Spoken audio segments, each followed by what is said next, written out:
Thank you. Thanks, Graham. Let me actually start with an audience show of hands. How many of you have ever felt too hot or too cold in your homes or offices? Yeah, thanks.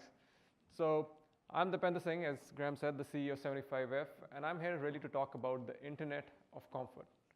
Right? So my journey really started with your raised hands. So my daughter was 1, and we put her into her own bedroom. And what we found is that she would wake up in the middle of the night crying. And the reason was that the temperature in her room would drop about 10 degrees at night, so she was uncomfortable. So at that point, I was actually, as Graham mentioned, I was consulting for Verizon. In fact, if any of you are owning a Verizon network, there's a 95% chance it goes over a network that I did. That was one of the world's first terabit routers sitting in my garage. It warmed it up for 5 years. Right? But as a self-respecting engineer, I really had to fix the problem bad, right? So what do? You actually form a company to fix it. So that's what I did. So we actually started originally with the concept of having these motorized vents that would regulate the amount of air which is coming into each room, so you could control the temperature in each room in a house independently. But let's talk back to the concept that we talked about, comfort, right? So Merriam-Webster dictionary defines comfort as a state of physical ease and freedom from pain and constraint, right? I mean, that's the most common definition that we keep seeing of comfort. But we take a far more expansive view of comfort and say it's the one factor variable driving employee productivity and guest retention that most affects your bottom line, right? And that's a very different concept of where comfort is really going. So comfort itself is predicated on 3 things. It's predicated on light, it's predicated on air, and it's predicated on thermal comfort. And I'm really going to talk here about the thermal comfort aspect, which is considered to be the most important.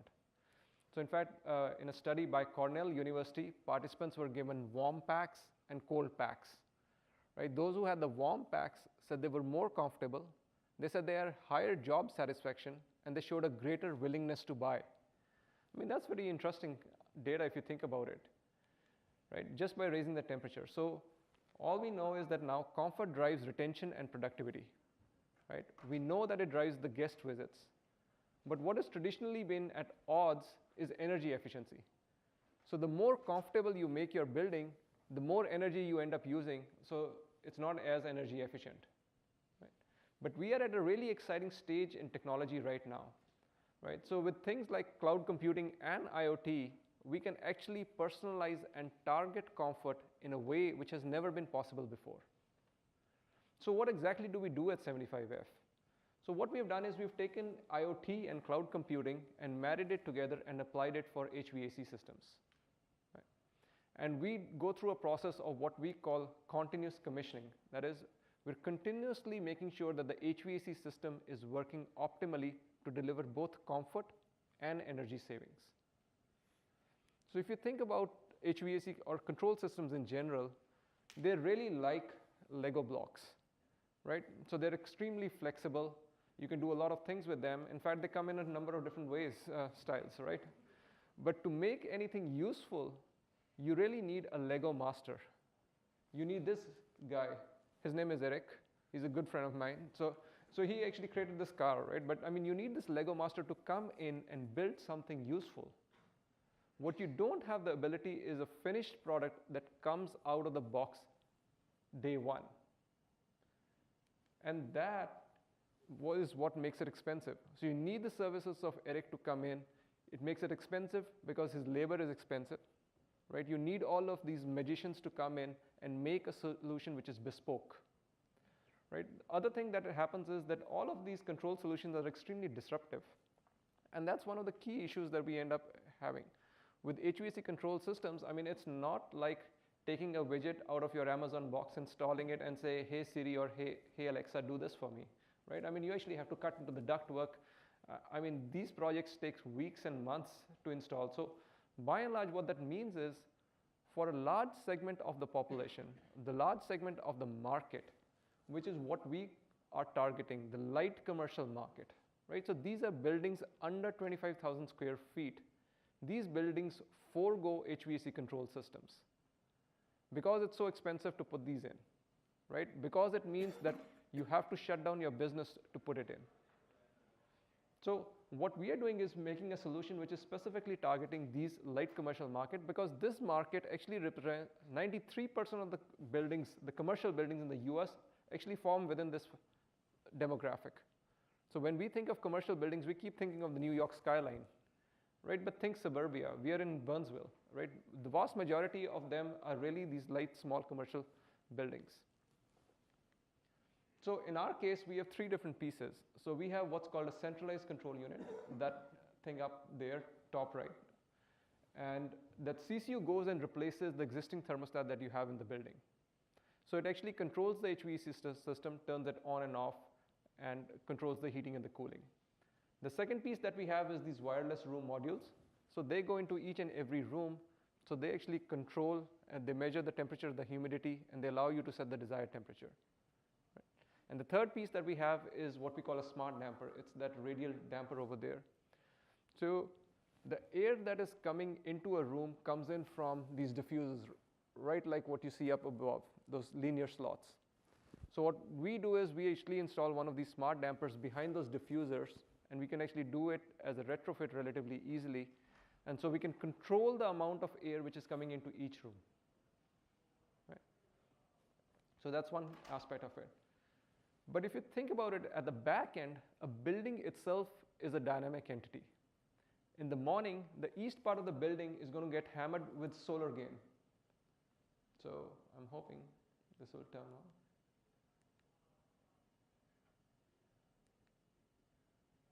Or did not. Do you have a keyboard we can?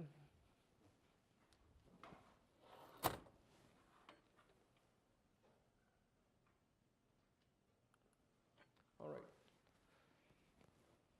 So what we have is in the morning, the east part of the building gets hammered with solar gain because the sun is rising, right? So that part of the building rises up in temperature. The west is not getting any solar gain at that point, but in the later part of the day, as the sun moves over, the west is now going to start getting hammered with solar gain, right? So what you need is to move this conditioning air from the HVAC system to parts of the building that need it the most. And that's exactly what we do. So what we do is, I'm going to turn this on again. Yep. So what we do is we take the temperatures coming in from different parts of the building, and we load it to servers in the cloud. Every night we crunch this historical data and we create a true thermal model of the building. We then look at the forecast weather and predict how the building is going to be behaving the next day. You figure out an optimal control strategy based on that, and then you send it back into the building to proactively control and modulate both the dampers and control the HVAC system. So if you think about it, in the morning, what's going to happen? In the morning, as the east side sun starts rising up, what's going to happen is we're going to open up the east side damper so you can start pushing in more conditioning air over there, right? In the later part of the day, as the sun moves over, we open up the west side damper so you can start pushing in the cooling air there before the thermal loads have actually shifted. So you actually always end up in having far more even temperatures. So the results are what we call dynamic airflow balancing, which leads to far more even temperatures without actually increasing energy costs. Right? And when we say, one of the things we do is we really try to target comfort and not just temperature control, because our perception of temperature is very different from the actual air temperature. It depends on a couple more things. It depends on the humidity as an example, and it depends on one other factor called MTR, the mean temperature of radiation of the walls. It's the primary reason that when you set your thermostat, bedroom thermostat, let's say to 69 and go to sleep at night, at 3 a.m. you're cowering, right? And the reason you're doing is because the walls have cooled down, so you're not getting as much infrared radiation radiated back. So we actually compensate for these factors so that people don't have to go and keep tweaking the temperature in their thermostat every day.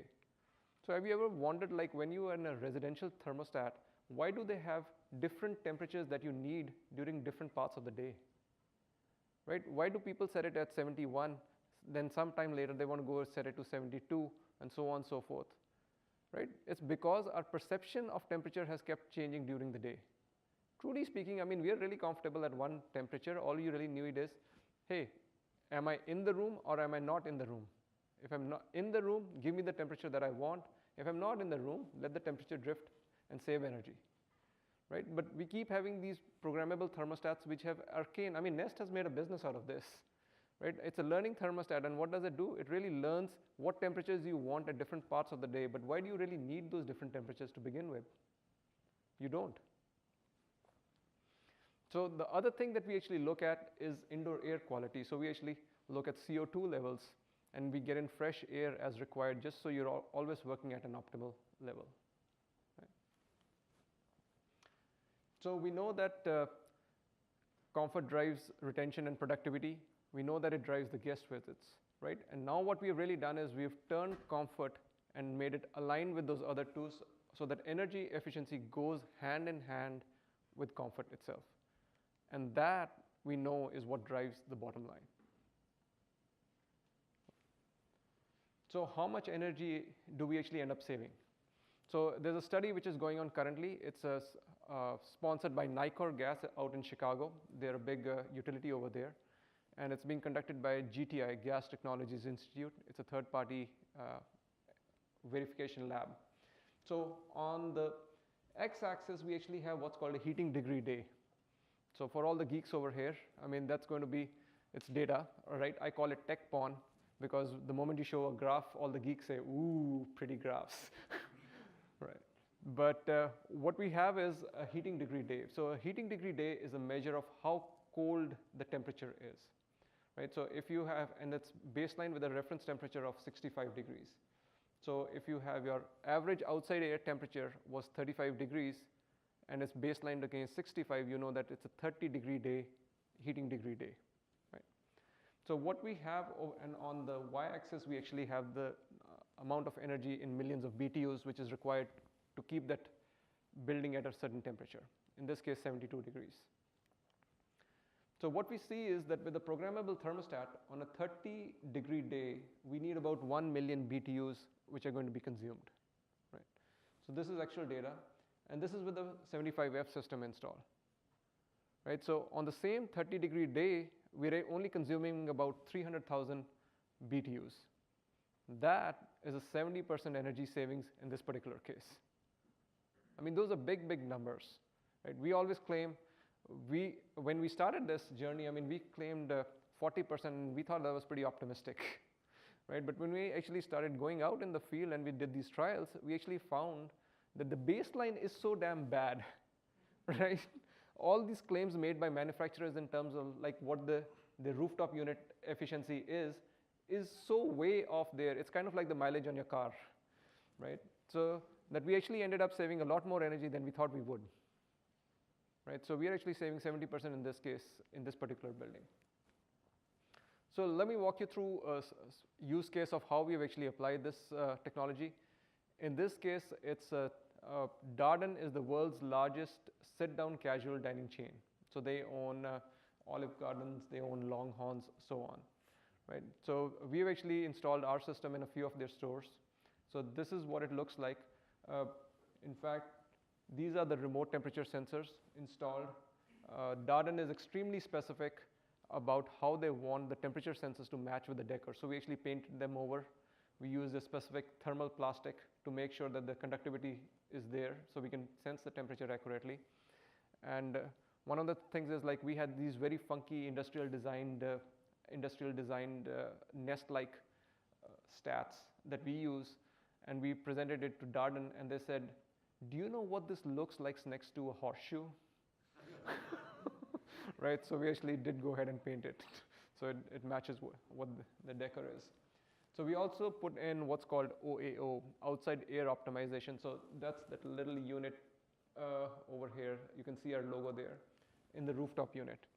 So that allows us to get in fresh air as needed, both for cooling as well as for making sure the indoor air quality is optimal. Right? And all of this was actually done overnight. Matt over here from our team is here. He was part of the install team. So 2 guys, and we did it after business hours. So really after the bar shut down at 11 and before the restaurant opened in the next day, the system was already installed, right? So that's on 8 hours. So it's not at all disruptive to the business itself. And that was kind of the key. So in addition, we have this suite of applications. We call it Facilicite. So we have the mobile apps. Jim over here was talking about before different types of value proposition to different shareholders, right? So we actually have apps available for both the facility, the building manager, as well as for the people, the contractors as well, right? So, and we also have a back-end data analytics app. But this is the view that the building manager sees. So they can see all their buildings aggregated together. And you can see from this screen capture, which is really from from the Facilicite app, it's a heat map which actually shows that all the zones are exactly close to the desired temperature, right? So they're well within the 2-degree spec that they had asked for. So across multiple areas, right, with solar gain in everything, we're maintaining the temperatures that people wanted. What we also see is some snapshots of the data which are basically showing, as an example, this is actually a February day. So it's interesting, you don't normally think of it, but in a restaurant, they generate so much heat, right? So whether it's from the kitchen appliances or if it's in the bar area from the steam cleaning that they use over there, that they actually need cooling even in the dead of winter. So in this case, what you see is the needed cooling, and what we did was we actually used that outside air optimization to get in fresh air to cool as opposed to actually turning on mechanical cooling and using electricity. So that's one piece. And the second piece is we actually allow people to set, using the apps, they can figure in what schedule they have. So when the building is unoccupied, we let the temperatures drift so we're not using any energy. So those were set up, and when you can see that the temperatures drifted back out, and then when the building gets occupied back again at about 7 a.m., we bring the temperatures within regulation again. So finally, we have this, we provide within the portal, we call it energy services data, which lets people see how much energy they're actually saving as well. Okay. So what exactly is possible with these algorithms, right? Where can we take it?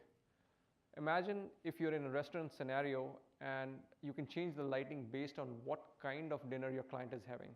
If they're having a romantic dinner or if they're actually having a business meeting, right? Or tying into what's called fume hood, so that as the restaurant peaks up for the lunch hour, right, you are exhausting more gases. Your HVAC system proactively compensates for that increased load at that point. Or tying it back into indoor air quality so the CO2 levels are maintained, or doing what's called demand limiting, right? So that's the one thing that the utilities actually charge you based on what's called peak energy demand. So if you flatten out the demand curve, you actually save a lot of money. So we say that when it comes to comfort and energy efficiency with IoT and cloud computing, building managers can think really, really big. And that's really the key, right? I mean, the world is totally open to the possibilities which are available to us. Because at 75F, we believe that saving energy never felt better.